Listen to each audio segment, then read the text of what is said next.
Hey everyone, it is Julie here with Tip Ranks. In today's video, we're taking a look at two dividend stocks. Now, when it comes for companies that are known for having long-term reliable dividends, we can often look to REITs, or real estate investment trusts. So today, we're taking a look at two REITs recently highlighted by a B. Riley financial analyst. And just before we get into these two dividend-paying companies, this is your friendly reminder that if you enjoy today's video, make sure you hit that thumbs up button. And don't forget to check out our recent YouTube Q&A video. This is where you can leave comments with any questions on investing or the Tip Ranks platform. Get them in there by this Saturday at midnight. And next week, we will have a video answering as many of these questions as possible. So make sure to check it out. All right, now let's get into these two REITs, starting off with Ladder Capital. Trading under the ticker LADR, they're currently priced at about $11.60 per share. They pay a quarterly dividend of 20 cents for a 7% dividend yield, and most recently had their payment on April 15th. Ladder Capital Corporation is an internally managed commercial real estate investment trust with $5.9 billion of assets. Their investment objective is to preserve and protect shareholder capital by producing attractive risk-adjusted returns. As one of the nation's leading commercial real estate capital providers, they specialize in underwriting commercial real estate and offering flexible capital solutions within a sophisticated platform.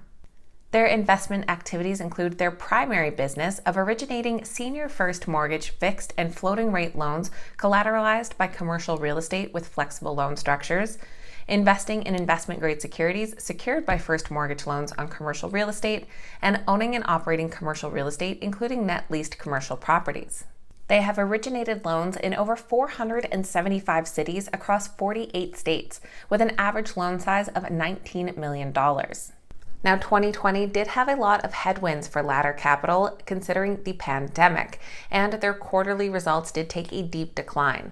But on a positive note, they did end 2020 with $1.25 billion in cash and cash equivalents. The final quarter of 2020 saw top-line revenues of $77.9 million, compared to $135.4 million in the prior year's Q4. Distributable earnings, however, came in at $4.9 million, and the company declared a dividend of 20 cents per common share that was paid on April 15th. This marked the fifth quarter in a row with a dividend at this level. Covering the Ladder Capital stock from B. Riley is analyst Matt Howlett.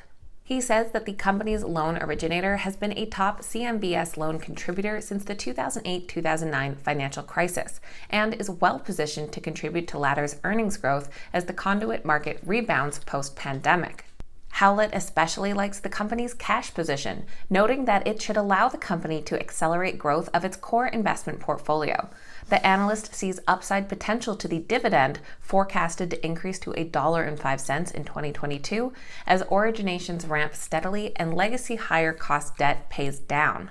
Currently, there are 6 analysts that have ratings on the Ladder Capital stock, and it comes in as a moderate buy based on 5 buy ratings and 1 sell. The average price target is $12.58 for about an 8.5% potential upside.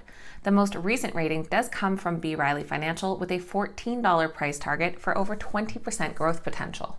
The second REIT company that we're taking a closer look at is Cherry Hill Mortgage. Under the ticker CHMI, they're currently priced at $9.57 per share. They pay a quarterly dividend of 27 cents per share, which comes in for a dividend yield of 11.38%. Their next payment is coming up soon on April 27th. Cherry Hill Mortgage is a REIT that focuses on the residential markets. They are a company that acquires, invests in, and manages a portfolio of excess mortgage servicing rights, agency residential mortgage-backed securities, and other residential mortgage assets. Cherry Hill's principal objective is to generate attractive current yields and risk-adjusted total returns for their stockholders over the long term, primarily through dividend distributions and secondarily through capital appreciation. The pandemic also created some challenges for Cherry Hill Mortgage, and in the first quarter last year, they actually dropped to a loss of $2.80 per share. Since then, though, they have had sequential quarterly growth. And in the fourth quarter, they returned to a positive earnings per share of 37 cents. In the fourth quarter, they also nearly tripled their quarterly MSR purchase volume versus the third quarter, and they ended with an unencumbered cash balance of $84 million. Once again, from B. Riley, we have Matt Howlett with coverage on the Cherry Hill Mortgage stock. He says that we believe the portfolio is better insulated against basis risk and would perform better in a rising rate environment. We believe that CHMI's strong liquidity profile puts it in a strong position to deploy capital accretively during the first half of 2021. He said, we expect slower repayment speeds and declining servicing costs in the second half of 2021 to be key drivers of higher core ROEs going forward. Our 12.5% return of equity forecast for 2022 should allow the company to increase its quarterly dividend to 30 cents based on our model. Now, the Cherry Hill Mortgage stock only has 2 current analyst ratings, with one coming in as a buy and one coming in with a hold. The average price target of $10.75 would be about a 12% growth potential. The highest price target coming from B. Riley Financial would be a 20% growth potential. So there we have 2 REITs, both with some upwards potential and solid dividend yields. Now, I always love hearing from you guys, so let me know your thoughts on these 2 companies in the comments down below, or what other dividend-paying stocks or REITs you absolutely love. Please keep in mind that these videos are never a suggestion to buy or sell any specific stock and are just meant for information and entertainment purposes. Any investment decision needs to be made based on your own research and due diligence. If you made it all the way to the end of the video, make sure you hit that thumbs up button and that you're subscribed to the channel as well. I will see you back here Monday morning for our pre-market update, getting you up to speed with everything you need to know before the market opens.